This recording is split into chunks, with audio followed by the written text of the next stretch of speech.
ಕಾಡುಮಲ್ಲೇಶ್ವರ ದೇವಸ್ಥಾನದಲ್ಲಿ ನಾಳೆ ವಿಶೇಷ ಪೂಜೆಯನ್ನ ಸಲ್ಲಿಸಲಾಗುತ್ತೆ. ಯಾಕಂದ್ರೆ ಇವತ್ತು ರಕ್ತಚಂದ್ರ ಗ್ರಹಣ ಇರೋದ್ರಿಂದಾಗಿ ನಾಳೆ ವಿಶೇಷ ಪೂಜೆಯನ್ನ ಸಲ್ಲಿಸಿದ್ದಾರೆ. ಪೂಜೆ ಹೋಮ ಗ್ರಹಣದ ಹಿನ್ನೆಲೆಯಲ್ಲಿ ಸಂಜೆ 7 ಗಂಟೆಗೆ ದೇವಸ್ಥಾನವನ್ನ ಬಂದ್ ಮಾಡಲಾಗ್ತಾ ಇದೆ. ರಾತ್ರಿ 9:56ರಿಂದ 1:07ರವರೆಗೆ ಗ್ರಹಣ ಇರುತ್ತೆ. ಹಾಗಾಗಿ ಸೋಮವಾರ ಬೆಳಗ್ಗೆ 9 ಗಂಟೆಗೆ ಶಾಂತಿ ಹೋಮವನ್ನು ಮಾಡಿಸಲಾಗುತ್ತೆ. ಅಕ್ಕಿ ಮತ್ತು ಉದ್ದಿನ ಕಾಳನ್ನ ದಾನ ಮಾಡುವುದಕ್ಕೆ ಪೋಸ್ಟರ್ ಕೂಡ ಹಾಕಲಾಗಿದೆ. ಇನ್ನು ಗ್ರಹಣದ ಹಿನ್ನೆಲೆಯಲ್ಲಿ ದೇವಸ್ಥಾನದಲ್ಲಿ ಒಂದು ಪೋಸ್ಟರ್ ಅನ್ನು ಅಂಟಿಸಿದ್ದಾರೆ. ಅಕ್ಕಿ ಮತ್ತು ಉದ್ದಿನ ಕಾಳನ್ನ ದಾನ ಮಾಡುವಂತಹ ನಿಟ್ಟಿನಲ್ಲಿ. ಈ ಬಗ್ಗೆ ಮಾಹಿತಿಯನ್ನು ಕೊಡೋದಕ್ಕೆ ಕಾಡುಮಲ್ಲೇಶ್ವರ ದೇವಸ್ಥಾನದಿಂದ ನೇರ ಸಂಪರ್ಕದಲ್ಲಿ ಮಂಗಳ ಇದ್ದಾರೆ. ಹಾಗೆ ಗವಿಗಂಗಾಧರೇಶ್ವರ ದೇವಸ್ಥಾನದಿಂದ ನೇರ ಸಂಪರ್ಕದಲ್ಲಿ ವಿನಯ್ ಕಾಶಪ್ಪನವರಿದ್ದಾರೆ. ಹಾಗೆ ಬೆಳಗಾವಿಯಿಂದ ಸಹದೇವ್ ಮಾನೆ ಇದ್ದಾರೆ. ಹಾಗೆ ಶಿವಮೊಗ್ಗದಿಂದ ಬಸವರಾಜ್ ಅವರು ಕೂಡ ನೇರ ಸಂಪರ್ಕದಲ್ಲಿ ಜಾಯ್ನ್ ಆಗಿದ್ದಾರೆ. ಮೊದಲಿಗೆ ಕಾಡುಮಲ್ಲೇಶ್ವರ ದೇವಸ್ಥಾನದಲ್ಲಿ ಯಾವ ರೀತಿ ವ್ಯವಸ್ಥೆಯನ್ನು ಕಲ್ಪಿಸಲಾಗಿದೆ ಅನ್ನೋದ್ರ ಬಗ್ಗೆ ಮಾಹಿತಿಯನ್ನು ಕೊಡೋದಕ್ಕೆ ಮಂಗಳ ಇದ್ದಾರೆ. ಮಂಗಳ, ಇವತ್ತು ರಕ್ತಚಂದ್ರ ಗ್ರಹಣ ಇರುವಂತಹ ಹಿನ್ನೆಲೆಯಲ್ಲಿ ದೇವಸ್ಥಾನದಲ್ಲಿ ಏನೆಲ್ಲ ಪೂಜಾ ಕೈಂಕರ್ಯಗಳನ್ನ ನೆರವೇರಿಸಲಾಗ್ತಾ ಇದೆ, ಏನ್ ಕಂಡು ಬರ್ತಾ ಇದೆ ದೃಶ್ಯಗಳಲ್ಲಿ?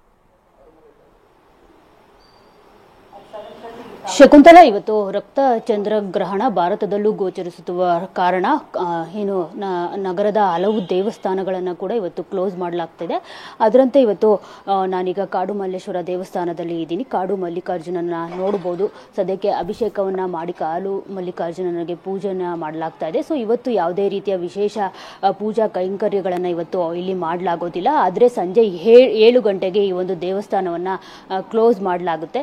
ಸೊ ಜೊತೆಗೆ ಇವತ್ತು ಏನು ಸುಮಾರು 7 ಗಂಟೆಗೆ ದೇವರ ಮೇಲೆ ಒಂದು ದರ್ಬೆ ಮತ್ತು ಗರಿಕೆಯನ್ನ ಇಟ್ಟು ದೇವಸ್ಥಾನವನ್ನ ಇವತ್ತು ಮುಚ್ಚಲಾಗುತ್ತೆ. ಯಾವುದೇ ರೀತಿಯ ಒಂದು ವಿಶೇಷ ಪೂಜೆಯನ್ನ ಇಲ್ಲ. ಆದರೆ ಭಕ್ತಾದಿಗಳಿಗೆ ಮಾತ್ರ ಇವತ್ತು 7 ಗಂಟೆವರೆಗೂ ಮಾತ್ರ ಅವಕಾಶವನ್ನ ಕೊಡಲಾಗ್ತಾ ಇದೆ. ಪ್ರತಿದಿನ ಬೆಳಗ್ಗೆ 7 ಗಂಟೆಗೆ ಕಾಡು ಮಲ್ಲಿಕಾರ್ಜುನ ದೇವಸ್ಥಾನ ಓಪನ್ ಆದ್ರೆ ಸಂಜೆ ರಾತ್ರಿ 9 ಗಂಟೆವರೆಗೂ ಓಪನ್ ಇರ್ತಾ ಇತ್ತು. ಭಕ್ತಾದಿಗಳಿಗೆ ಒಂದು ದೇವರ ದರ್ಶನಕ್ಕೆ ಅವಕಾಶವನ್ನ ಮಾಡಿಕೊಡ್ಲಾಗ್ತಾ ಇತ್ತು. ಆದರೆ ಗ್ರಹಣದ ಹಿನ್ನೆಲೆ ಇವತ್ತು ರಾತ್ರಿ ಸಂಜೆ 7 ಗಂಟೆಗೆ ದೇವಸ್ಥಾನ ಕ್ಲೋಸ್ ಆಗ್ತಿರುವಂಥದ್ದು. ಇನ್ನು ದೇವಸ್ಥಾನದಲ್ಲಿ ಭಕ್ತಾದಿಗಳ ಗಮನಕ್ಕೆ ಅಂತಾನೆ ಹೇಳ್ಬಿಟ್ಟು ಪೋಸ್ಟರ್ ಮೂಲಕ ಒಂದಷ್ಟು ಮಾಹಿತಿಯನ್ನ ಕೂಡ ಇಲ್ಲಿ ಹಂಚಿಕೊಳ್ಳಲಾಗಿರುವಂಥದ್ದು. ಇವತ್ತು ಏನು ರಾತ್ರಿ 8:58ಕ್ಕೆ ರಕ್ತಚಂದ್ರ ಗ್ರಹಣದ ಒಂದು ಪ್ರಕ್ರಿಯೆ ಆರಂಭವಾಗುತ್ತೆ. ಅದಾದ ನಂತರ ಏನು ರಾತ್ರಿ 11 ಗಂಟೆಯಿಂದ 12:23ರವರೆಗೂ ಸುಮಾರು 1 ಗಂಟೆ 22 ನಿಮಿಷಗಳ ಕಾಲ ಖಗ್ರಾಸ ಚಂದ್ರಗ್ರಹಣ ಅಂದ್ರೆ ಪೂರ್ಣ ಚಂದ್ರಗ್ರಹಣ ಗೋಚರದ ಹಿನ್ನೆಲೆಯಲ್ಲಿ ಇವತ್ತು ನೀವು ಇಲ್ಲಿ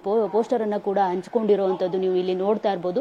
ಸೊ ದೇವಾಲಯವನ್ನು ಸಂಜೆ 7 ಗಂಟೆಗೆ ಮುಚ್ಚಲಾಗುತ್ತೆ. ಜೊತೆಗೆ ಏನು ಈ ಒಂದು ಕೆಲವೊಂದು ರಾಶಿಗಳಿಗೆ ಈ ಒಂದು ಚಂದ್ರಗ್ರಹಣದ ಹಿನ್ನೆಲೆಯಲ್ಲಿ ಕೆಲವೊಂದು ಶಾಂತಿ ಹೋಮವನ್ನ ಮಾಡಿಸ್ಕೊಳ್ಬೇಕಾಗತ್ತೆ. ಕುಂಭರಾಶಿ ಜೊತೆಗೆ ರೇವತಿ ನಕ್ಷತ್ರದ ಮೀನ ರಾಶಿಯವರು ಅಂತ ಹೇಳ್ಬಿಟ್ಟು ಇಲ್ಲಿ ಒಂದಷ್ಟು ಮಾಹಿತಿಯನ್ನ ಅವರು ಹಂಚಿಕೊಂಡಿರುವಂಥದ್ದು. ಜೊತೆಗೆ ನಾಳೆ ಬೆಳಗ್ಗೆ ಏನು ದೇವರ ಒಂದು ದೇವಸ್ಥಾನವನ್ನ ಬೆಳಗ್ಗೆ ಓಪನ್ ಮಾಡಿ ಸುಮಾರು ಅಂದ್ರೆ ದೇವರಿಗೆ ಇಲ್ಲಿ ದೇವಸ್ಥಾನವನ್ನ ಶುದ್ಧೀಕರಣ ಮಾಡಿ ಅದಾದ ನಂತರ ದೇವರಿಗೆ ಅಭಿಷೇಕ ಸೇರಿದಂತೆ ಕೆಲವೊಂದು ಪೂಜೆಗಳನ್ನ ಮಾಡಿ ತದನಂತರ 9 ಗಂಟೆಗೆ ಶಾಂತಿ ಹೋಮವನ್ನ ಇಲ್ಲಿ ಮಾಡಲಾಗುತ್ತೆ ಅನ್ನೋ ಒಂದು ಮಾಹಿತಿಯನ್ನ ದೇವಸ್ಥಾನದವರು ಇಲ್ಲಿ ಹಂಚಿಕೊಂಡಿರುವಂತದ್ದು. ಜೊತೆಗೆ ಏನು ಇಲ್ಲಿ ಯಾರೆಲ್ಲ ಈ ಒಂದು ಶಾಂತಿ ಹೋಮ ಮಾಡಿಸ್ಕೊಳ್ಬೇಕು, ಜೊತೆಗೆ ಏನಾದ್ರೂ ಅವ್ರಿಗೆ ಈ ಒಂದು ಚಂದ್ರಗ್ರಹಣದ ಪ್ರಭಾವ ಇದ್ರೆ ಅವರು ಅಕ್ಕಿ ಮತ್ತು ಉದ್ದಿನ ಕಾಳನ್ನ ದಾನ ಮಾಡಿದ್ರೆ ಒಳ್ಳೇದು ಅನ್ನೋ ಒಂದು ಮಾಹಿತಿಯನ್ನ ದೇವಸ್ಥಾನದ ಮಂಡಳಿಯಿಂದ ಇಲ್ಲಿ ಭಕ್ತಾದಿಗಳಿಗೆ ಮಾಹಿತಿಯನ್ನ ಹಂಚಿಕೊಳ್ಳಲಾಗಿದೆ. ಸದ್ಯಕ್ಕೆ ಯಾವುದೇ ವಿಶೇಷ ಪೂಜೆಗಳು ಇವತ್ತು ಇಲ್ಲ. ನಾಳೆ ಬೆಳಗ್ಗೆ 9 ಗಂಟೆಗೆ ಶಾಂತಿ ಹೋಮನ ಮಾಡುವ ಮೂಲಕ ಚಂದ್ರಗ್ರಹಣದ ಒಂದು ಪೂಜೆಯ ಕೈಂಕರ್ಯಗಳು ದೇವಸ್ಥಾನದಲ್ಲಿ ನಡೆಯಲಿರುವಂತದ್ದು. ಅಫ್ಕೋರ್ಸ್ ಈ ರೀತಿ ಗ್ರಹಣಗಳು ಇದ್ದಾಗ